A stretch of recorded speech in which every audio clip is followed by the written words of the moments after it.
Ladies and gentlemen, thank you for joining. I'm George Masri, and today's topic is multi-unit investing, what to expect. And in today's session, I'm going to cover 4 basic points. The first one is the challenges you may face when you're assuming tenants, specifically in a multi-unit situation. Number 2 is the ideal scenario, getting vacant possession. And then number 3 is a case study, a result from last year's purchase. And I just want to go over some of the numbers with you. And finally, we're going to look at a current triplex opportunity, kind of looking at some of the numbers there. So I hope you're going to find good value in today's presentation, and you are always welcome to reach out to me. Feel free to ask questions. My information will be at the end of the presentation, and I'm always happy to get back to you and answer any questions you may have. So the first point, as we mentioned, is challenges you may face when you purchase a multi-unit and assume tenants. Some of the things that I've experienced, so I'm going to go back to that property that we purchased last year. One of the things that I've had issues with is tenants complaining about noise, and one of the tenants is quite noisy. He parties till the evening, late into the evening, sometimes 2-3 o'clock, and there are a lot of older people in that building, so they're not too happy with him. So what you can do in that situation is actually file for an eviction, because he is basically messing with the reasonable enjoyment of the other tenants. I haven't done that because there are other issues which we're going to cover soon, but that's the reason I haven't done it to this point. Another factor that might come into play is non-payment of rent. So last year we also purchased a 4-plex in St. Catharines where 2 of the tenants in the building were not paying rent. And because we bought this privately from a seller, he didn't disclose to us that he was having issues with these tenants. I'm assuming that he knew about it, because I remember when we closed, he made an excuse as to why they haven't paid, and he basically covered their month's rent out of his own pocket. So that was a red flag, but at that point it was too late, and we've been going through the eviction process. It's been basically over 6 months now. So yeah, that's one of the challenges, and to be honest, there isn't very much you could do in that situation other than to do your due diligence up front and try to get as much information as possible. So you want to try to verify from the current owner that all of the tenants have been paying on time.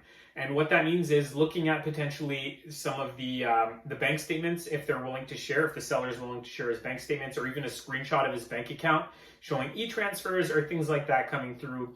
And if they're not willing to do that, then you just got to try to work with them and get as much as possible, and set aside a budget in case tenants don't pay. Make sure you're not spending every last dollar you have.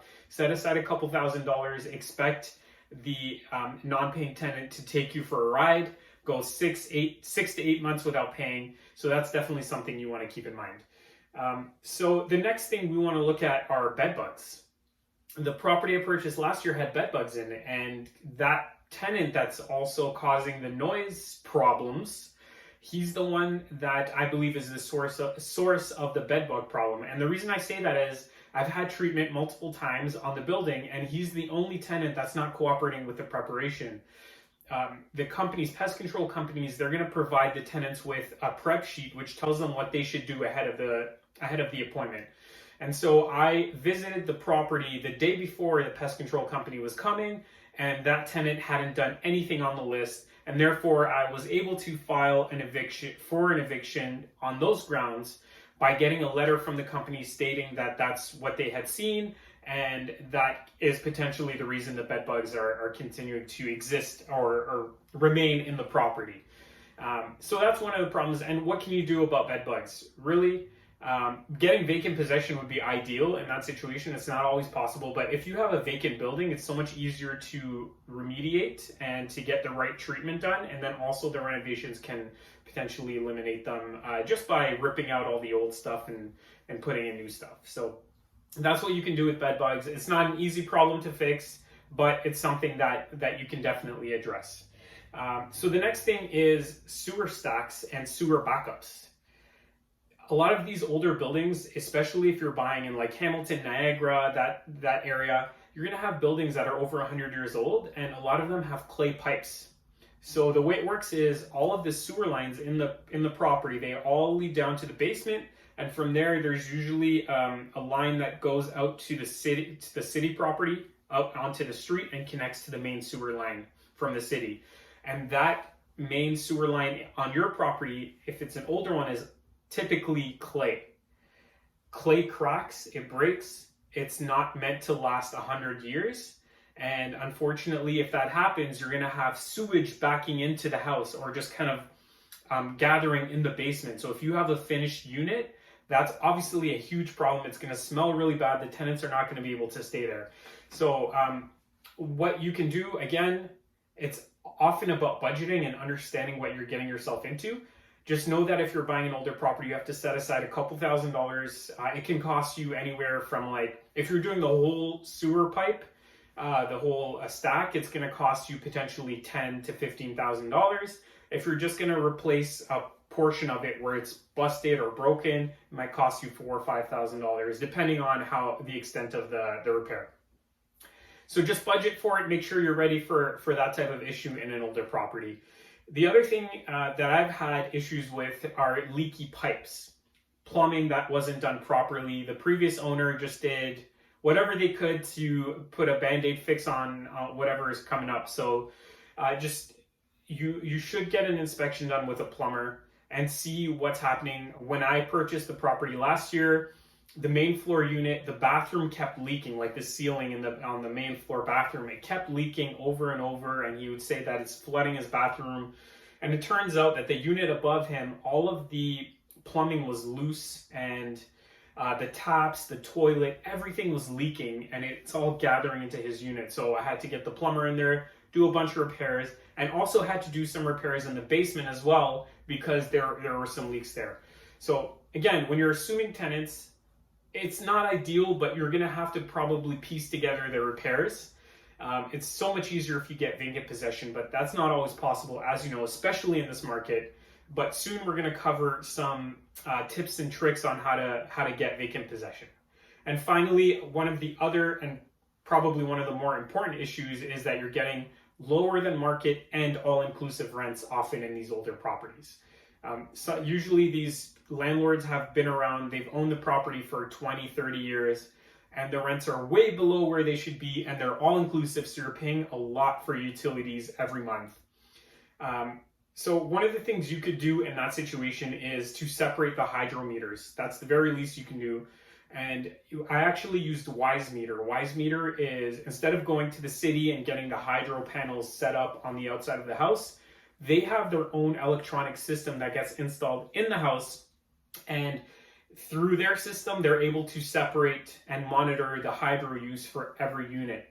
It's not always possible to do it. Sometimes you're going to have to rewire certain units, and it works if you have separate panels and that type of thing. So you'd have to contact Wise Meter. That's WYSE Meter, and they will help you identify if it's possible to do it in your property. And by doing so, you're able to offload the hydro. As you probably know, if tenants have all-inclusive rents, they're not always very careful with how much hydro and gas and whatever else they're using. They leave their windows open in the winter. They run their space heaters. So they just drive up that price, whatever makes them comfortable. They really don't care.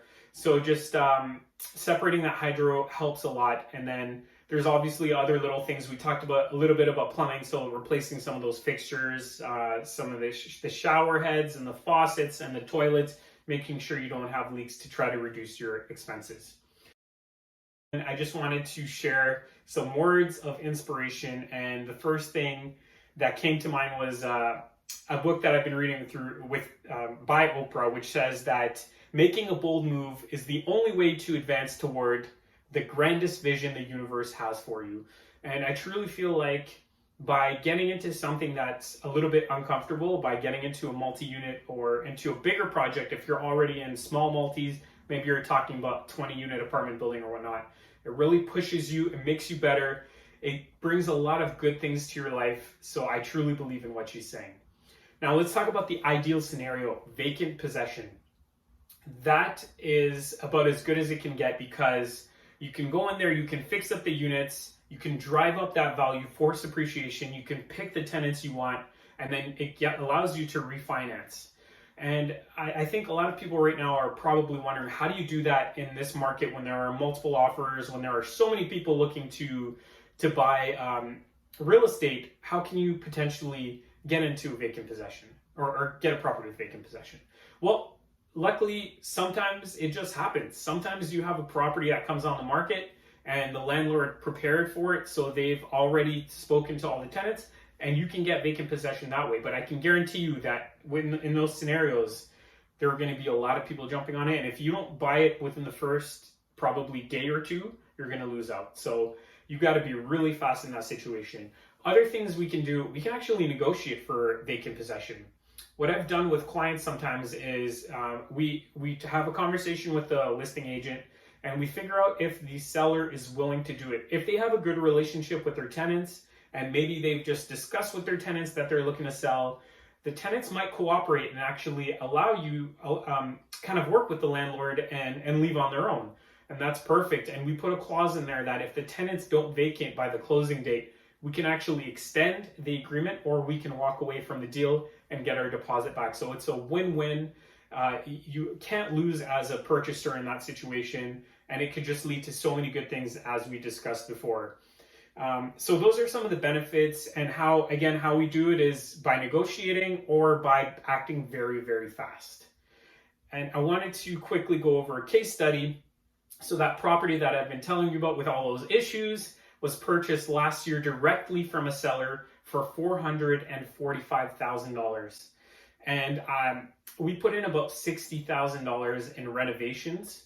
That includes overhauling one of the units. We also renovated the common areas in the hallway. The other units were all occupied, so we didn't do anything there. We did a little bit of work with the sewer stack. We did some plumbing work, but with a little bit of luck, because honestly, the market, nobody could have predicted it would have gone up like it did. And a $60,000 renovation and repair budget, the property went from a purchase of $445,000 to being worth 1 year later almost $800,000. It's a huge increase. It's like I said, a bit lucky, but obviously we're in the process of refinancing. We're able to pull out all of the original investment for the down payment for the renovations, and then we're going to get some in addition to it. It's a perfect BRRRR, which is buy, renovate, rent, refinance. And I couldn't have asked for better results. So it's been amazing. And there are so many different opportunities in the Niagara region to do these types of projects. You guys know the benefits of multi-units, multiple rents. It mitigates your risk. It's a great long-term investment because the cash flow can sustain itself as you refinance and pull up more equity over time. And it's been just a blessing to have this property. It's located in Welland, Ontario. And although we had bed bugs, we had sewer backups, we had plumbing issues, all these things, it's been very fruitful and rewarding to own it. Now, quickly to look at a current opportunity, which is a legal triplex that we just purchased in Hamilton. This property was on the market in multiple offers, but I was able to scoop it for $750,000. And again, it's very rare to have a legal triplex. What we usually see in Hamilton would either be a single family home that operates as 3 units, or sometimes a legal duplex that operates as 3 or 4 units. But this one, so much potential. The basement's unfinished, so there's room to add another unit at some point. It could be done now, or it could be done in the future. As I just mentioned, it was purchased for $750,000. If we decide to put a basement unit, you're looking at a renovation budget of about $150,000. That includes sprucing up 2 units. So here's the thing. One of the units is occupied and the other 2 are vacant. So we can renovate them and again, apply that BRRRR strategy and refi. And I believe that if we do a 4th unit and we spruce up the other units, we're able to get an after repair value of just under $1 million, which allows us to recoup most of the money and have brand new units, fill them up with the tenants that we want. And it's a beautiful, beautiful project, beautiful thing. I'm happy to discuss in more detail with you, to look at some of the numbers, to discuss how we can work together. I'm looking for a partner on this. So if you're interested in working together, feel free to reach out to me. My contact information will be available. It's invest@welloff.ca, or you can call me 416-855-4902, and I'm happy to discuss. Hope this was beneficial to you. Feel free to ask questions. I'm always happy to answer.